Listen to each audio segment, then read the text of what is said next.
Hello बच्चों। I hope आप सभी लोग अच्छे होंगे और अपने बोर्ड एक्टिविटी की प्रिपरेशन अच्छी तरीके से कर रहे होंगे। बच्चों, क्लास 12 सब्जेक्ट ज्योग्राफी का chapter number 4 that is human settlement. बच्चों, मैं इसकी टॉप 50 एमसीक्यूज लेकर आया हूँ जो कि आपके बोर्ड एक्टिविटी दोनों परीक्षाओं के लिए बहुत ही ज्यादा महत्वपूर्ण है। चलिए बच्चों, टाइम वेस्ट ना करते हैं, अपना पहले क्वेश्चन की तरफ चलते हैं, जो कि हमारा पहला क्वेश्चन है। Which of the following is the oldest form of human settlement? तो इसमें से ओल्डेस्ट फॉर्म कौन सी ह्यूमन सेटलमेंट की? तो बच्चों, ऑब्वियसली सी बात है, रूरल जो है ये सबसे ओल्डेस्ट है। चलिए, आप आईवीएस देख सकते हो, इंडस वैली सिविलाइजेशन में देख सकते हो, मेसोपोटामियम सिविलाइजेशन में देख सकते हो कि ये अधिकतम जो है रूरल सेटलमेंट से स्टार्टिंग होती है इनकी। चलिए, क्वेश्चन नंबर 2 है। In India more than dash percentage of people live in rural settlements? तो सबसे ज्यादा इंडिया इंडिया की अगर बात की जाए तो हमारे इंडिया में टोटल कितने पॉपुलेशन जो है जो गांव में रहती है? तो बच्चों, अधिकतम 70% है। चलिए, क्वेश्चन नंबर 3 है। Which type of settlement which type of settlement is usually associated with primary activities like agriculture? तो एग्रीकल्चर में सबसे ज्यादा कौन सी जो सेटलमेंट है यूजली जो है एसोसिएटेड रहती है? तो रूरल सेटलमेंट है बच्चों, जो अधिकतम जो है एग्रीकल्चर से बिलोंग करती है। चलिए, क्वेश्चन नंबर 4 है। Which type of following is not? तो is not a function of rural settlement? तो इसमें से कौन सा फंक्शन रूरल सेटलमेंट का बच्चों नहीं है? तो मैन्युफैक्चरिंग ऑटोमोबाइल्स ये ऑब्वियसली अर्बन में ही होगा, ये रूरल में नहीं हो पाएगा, क्योंकि इसको जो नीड्स हैं वो एक रूरल सेटलमेंट फुलफिल नहीं कर पाएगा, जो इसकी डिमांड है।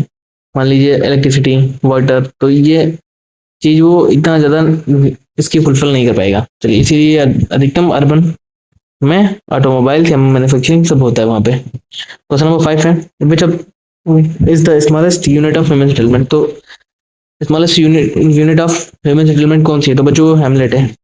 चलिए, क्वेश्चन नंबर 6 है। Which of this is not a pattern of rural settlement? तो इसमें से कौन सा पैटर्न नहीं है रूरल सेटलमेंट का? तो बच्चों, ग्रेड आयरन एक ये कोई पैटर्न नहीं है रूरल सेटलमेंट का। चलिए, क्वेश्चन नंबर 7 है। In which type of rural settlement are houses build close to each other? तो कहाँ पर मकान जो है आसपास में जुड़े बने होते हैं? कौन सा सेटलमेंट में? बच्चों, क्लस्टर सेटलमेंट में मकान आसपास जुड़े बने होते हैं। क्वेश्चन नंबर 8 है। A settlement where pattern a settlement pattern A settlement pattern where houses are scattered over a large area is called? तो जहाँ पे मकान दूरी दूरी पे बने होते हैं उनको क्या बोलते हैं? बच्चों, उसको डिस्पर्ट बोलते हैं। चलिए, क्वेश्चन नंबर 9 है।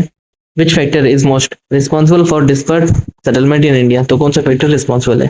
तो बच्चों, scarce water supply. Question number 10 है। Hamleted settlement are often found in? तो हेमलेट सेटलमेंट जो है वो कहाँ पाए जाते हैं? तो बच्चों, अगर स्टेट की बात की जा रही है इसमें, तो मध्य प्रदेश में पाया जाता है। क्वेश्चन नंबर 11 है। Which type of settlement is common in river valley? River valley में कौन सा सेटलमेंट कॉमन है? बच्चों, लीनियर, क्योंकि ये मान लो ये रिवर फ्लो कर रही है तो इसी के आसपास से मकान बन गए। चलिए, क्वेश्चन नंबर 12 की तरफ चलते हैं, जो कि है which one of the following is not a feature of urban settlement? तो अर्बन सेटलमेंट का इसमें से कौन सा फीचर नहीं है? तो बच्चों, secondary and tertiary activities dominate बिल्कुल डोमिनेट करते हैं। हाई पॉपुलेशन डेंसिटी, बिल्कुल डेंसिटी वहाँ पे कई बहुत ज्यादा होती है अर्बन में in comparison to rural area. ठीक है। Better infrastructure obviously, but dependence on agriculture ये वहाँ पे नहीं होता है, अधिकतम कॉर्पोरेट सेक्टर में वो लोग डिपेंडेंट रहते हैं। चलिए, क्वेश्चन नंबर 13 है। The world's first cities appeared in? तो वर्ल्ड की जो पहली सिटी वो कब अपीयर्ड हुई है, कहाँ पर? मेसोपोटामिया में बात की जा रही है। चलिए, क्वेश्चन नंबर 14 है। Which of the following is the largest urban agglomeration in India? तो सबसे बड़ा अर्बन एग्लोमरेशन कौन सा है? अर्बन एग्लोमरेशन ये बोल जो उसको बोलते हैं जब कभी छोटे छोटे कस्बे या छोटे छोटे शहर आपस में मिलकर एक बहुत बड़ा शहर का काफी बड़ा शहर का निर्माण करते हैं, तो उसको अर्बन एग्लोमरेशन बोलते हैं। ठीक है। तो उस कौन सा है? तो बच्चों, दिल्ली है, क्योंकि दिल्ली में आप लोग जैसे बता दूं, गुरुग्राम हो गया, नोएडा हो गया, गाजियाबाद हो गई, बहुत सारी सिटीज छोटी छोटी जुड़ के काफी बड़ा एक अर्बन का निर्माण करते हैं, उसी को बोलते हैं अर्बन एग्लोमरेशन। ठीक है, जो कि दिल्ली है। चलिए, क्वेश्चन नंबर 15 है। In urban geography a town with population between 1 lakh to 10 lakh is called? अगर कहीं की पॉपुलेशन 1 लाख टू 10 लाख है तो उसको क्या बोलते हैं बच्चों? उसको सिटी बोलते हैं। अ city having a population over 10 lakh, 10 million. ठीक है, तो अगर 10 मिलियन से ज्यादा पॉपुलेशन है तब उसे क्या बोलते हैं? तो बच्चों, उसे बोलते हैं मेगा सिटी। अभी सिटी थी, अब मेगा सिटी हो गई। Which India city is known as conurbation, ठीक, कनर्बेशन, और प्रोनाउंसिएस नहीं कर पा रहा हूँ, सॉरी बच्चों, कनर्बेशन, ठीक है। तो ये है दिल्ली एनसीआर। चलिए क्वेश्चन नंबर 18 है, which of the following is not a type of urban settlement on the basis of function. इसमें से कौन सा अर्बन सेटलमेंट नहीं है on the type of urban settlement, ठीक है। तो वो बच्चों प्राइमरी टाउन्स होते हैं। पूछा Chandigarh is an example of, तो Chandigarh is an example of, Chandigarh किस चीज का एग्जांपल है? तो बच्चों प्लान सिटी का। हाँ, चंडीगढ़ हो गया, धौलावीरा हो गया, धोलेरा, मतलब धोलेरा जिसको बोलते हैं, और भी कई सारे हैं, जैसे सूरत हो गया, पुणे हो गया, पुणे तो नहीं हो सकता है, नहीं कह सकते, क्या छोड़ो। क्वेश्चन नंबर 20 है, which one of the following is an mining town. तो कौन सा इसमें से माइनिंग टाउन है? तो धनबाद एक माइनिंग टाउन है। ये चेन्नई, सूरत, भोपाल, ये तो कोई नहीं है। क्वेश्चन नंबर 21 है, which factor is mainly responsible for the growth of linear settlement. तो लीनियर सेटलमेंट के ग्रोथ के लिए कौन सा फैक्टर रिस्पॉन्सिबल है? तो बच्चों रोड और रिवर। अभी पूछा गया था कि रिवर के किनारे किनारे कौन सा सेटलमेंट बनता है, तो उसमें बोला गया था लीनियर सेटलमेंट, तो वही चीज इसमें हो गई। क्वेश्चन नंबर 22 है, the term urban agglomeration includes. तो टर्म जो अर्बन एग्लोमरेशन है उसका क्या मतलब है? तो main town and it's adjoining outgrowth, वही चीज मैंने अभी बताया ना। क्वेश्चन नंबर 23 है, the largest urban agglomeration in the world is in. तो कहाँ पे है? जैसे अपने इंडिया में भी बोला था तो दिल्ली एनसीआर बोल दिया, पर पूरे वर्ल्ड की बात की जा रही तो कहाँ? वो टोक्यो में। वाकई में भाई टोक्यो बहुत बड़ा शहर है। चलिए क्वेश्चन नंबर 24 है, a dry point settlement refers to. A dry point settlement किस चीज को रेफर करता है? Settlement away from a flood prone area. हुआ, क्या बात है, जिसमें उड़ीसा तो कोई कीमत पे नहीं आ सकता और कभी भी नहीं आएगा, क्योंकि हमारे प्यारे उड़ीसा में सबसे ज्यादा बाढ़ आती है, फ्लड आती है। चलिए क्वेश्चन नंबर 25 है बच्चों, which river valley civilisation is known for its well planned urban settlement. तो कौन सी वैली है, रिवर वैली सिविलाइजेशन, जो कि अपने वेल प्लान्ड अर्बन सेटलमेंट के लिए जानी जाती है? तो बच्चों और कोई नहीं, हमारी इंडस वैली सिविलाइजेशन है। क्वेश्चन नंबर 26 है, in India the majority of towns have grows. तो मेजोरिटी इंडिया में टाउन्स कैसे ग्रोन हुए, ठीक है? तो वो रिलीजियस और कल्चर सेंटर, जैसे कि बहुत सारे आप देख ही सकते हो। अगर एग्जांपल दे तो हमारे प्यारे उत्तर प्रदेश में बहुत सारे हैं, जैसे वाराणसी हो गई, वाराणसी हो गया, ठीक है, मथुरा हो गया, और भी कई चीजें जैसे जयपुर हो गया, ये सब रिलीजियस टाउन ही है देखा जाए तो। क्वेश्चन 27 है, प्रयागराज हो गया, ये भी एक एग्जाम्पल हो गया। चलो आगे बढ़ते हैं, विच of the following is not an example of primate city in India. तो इसमें से कौन सा प्राइमेट सिटी ऑफ इंडिया का एग्जाम्पल नहीं है?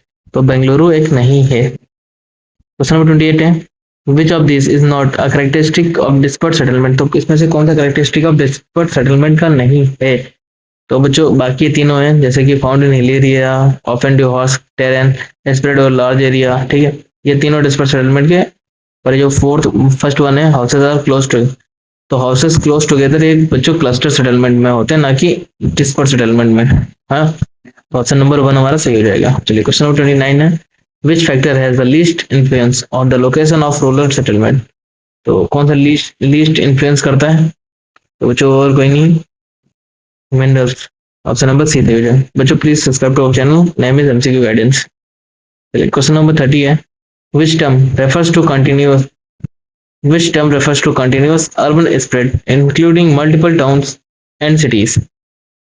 कौन सा है? कनर्बेशन। अरे ये मैं इसको बोल ही नहीं पा रहा हूँ, बार बार प्रोनाउंस ही नहीं कर पाता, कनर्बेशन, ठीक है। चलिए क्वेश्चन नंबर 31 है, in India urban settlements are classified by. तो इन इंडिया अर्बन सेटलमेंट्स कैसे क्लासिफाइड किया? तो census of India, okay. Question number 32 है, which is not a functional classification of towns in India. तो इसमें से कौन सा फंक्शनल क्लासिफिकेशन नहीं है टाउन का इंडिया में? बच्चों गैरिजन टाउन। क्वेश्चन नंबर 33 है, million cities in India are those having population. तो मिलियन सिटीज इंडिया में कब बोली जाती हैं किसी सिटी को? जब उसकी पॉपुलेशन कितनी हो जाए? Over 1 million. चलिए क्वेश्चन नंबर 34 है, which of the following is the transport town. तो इसमें से कौन सा ट्रांसपोर्ट टाउन है? तो बच्चों 81 एक ट्रांसपोर्ट टाउन है। बाकी वाराणसी तिरुपति ये तो वाराणसी और तिरुपति एक कल्चरल टाउन हो गया। भिलाई ये एक वो टाउन हो गया, माइनिंग वगैरह बोल सकते हो। हम्म, चलिए क्वेश्चन नंबर 35 है, भिलाई इज फेमस एज। तो भिलाई किस लिए फेमस है? तो बच्चों फेमस है इंडस्ट्रियल टाउन। हाँ वही माइनिंग और इंडस्ट्रियल, याद नहीं आ रहा था। चलिए क्वेश्चन नंबर 36 है, which of the following urban centres famous due to the religious importance. तो कौन से अर्बन सेंटर्स आए उगर के रिलीजियस एज रिलीजियस टाउन के पर्पज से?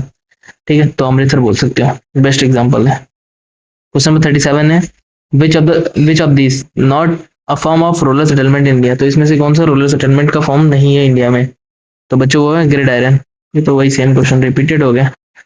क्वेश्चन नंबर 38 है, which is the main factor for rectangular settlement. तो इसमें से रेक्टेंगुलर सेटलमेंट के लिए कौन सा फैक्टर क्या है, मेन है, इंपॉर्टेंट है?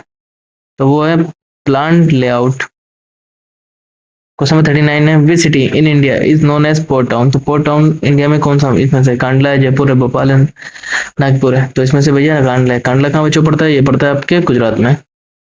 ओके, क्वेश्चन नंबर 40 है, विच, हाँ गुजरात में देखो धोलावीरा पाया गया था। अगर इनके से बात की जाए, धोलावीरा और कौन सा पाया गया था? नागेश्वर पाया गया था शायद।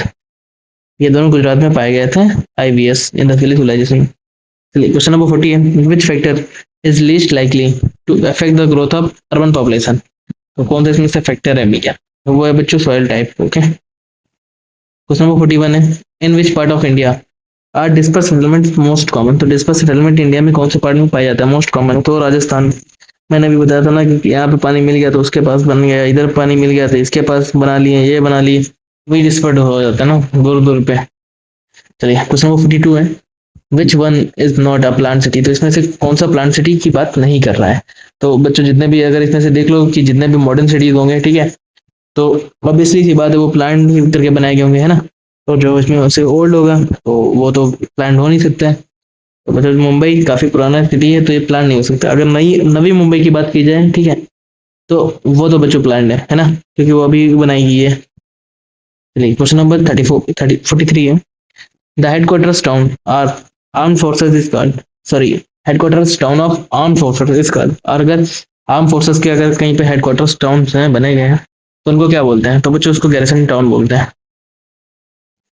चलिए क्वेश्चन नंबर 44 है, which one is an example of garrison town. तो इसमें से कौन सा गैरिसन टाउन का एग्जांपल है? तो बच्चों अंबाला, है ना। क्वेश्चन नंबर 45 है, port towns are mainly located. तो पोर्ट टाउन कहाँ पे मेनली लोकेटेड होंगे? अभी इसी बात है, सी के किनारे लोकेटेड होंगे कोस्टल एरिया पे। चलिए क्वेश्चन नंबर 46 है, which settlement types grows without planning. तो कौन सी अगर सेटलमेंट टाइप की बात की जाए जो बिना प्लानिंग की ग्रो हो जाती है ना, तो वो है अनप्लान्ड। अगर उसको प्लान करके नहीं बनाओगे तो तभी तो अनवांटेड और विदाउट प्लानिंग के बाद ग्रो हो जाएगी। अगर प्लानिंग नहीं है तो अनप्लान्ड हो जाएंगे, सीधी सी बात है। क्वेश्चन 47 है, which is not a cause of urbanisation. तो इसमें से कौन सा अर्बनाइजेशन का कॉज नहीं है बच्चों? तो हाई रूरल फर्टिलिटी। क्वेश्चन 48 है बच्चों, which of these towns is non for manufacturing. तो मैन्युफैक्चरिंग से इसमें से कौन सा टाउन है जो फेमस है, माना जाता है, बोला जाता है? तो कानपुर। कानपुर में वाकई में IT, अब तो वहाँ पे IT भी आ गई ना, इंफॉर्मेशन टेक्नोलॉजी भी आ गई ना। चलो क्वेश्चन नंबर 49 है, which term describe a very large city dominating the national economy. वैसे एक बात की जाए, अगर कानपुर हमारे यूपी का एक शहर है, और कानपुर में अगर कानपुर की नहीं बात कर रहा हूँ, यूपी की बात कर रहा हूँ, क्योंकि यहाँ पे मेट्रो बहुत ज्यादा हो गई। सभी स्टेट से मुकाबले में अगर देखा जाए तो यूपी में सबसे ज्यादा मेट्रो चलती है। चलो which term describe a very large city dominating the national economy. तो किस सिटी की बात कर रहा है? तो प्राइमेट सिटी की बात कर रहा है, प्राइमेट। ओके बच्चों, लास्ट क्वेश्चन है, which Indian city is famous है रिलीजियस टाउन। तो रिलीजियस टाउन के बातें कौन सा इसमें से फेमस है? तो इसमें से देख लो भाई कौन सा फेमस है। वाराणसी ऑब्वियसली, सूरत, इंदौर, नोएडा तो हो ही नहीं सकते हैं। तो ये लेक्चर यहीं पे खत्म होता है बच्चों, मिलते हैं बहुत ही जल्दी नेक्स्ट वीडियो में। Tata bye bye.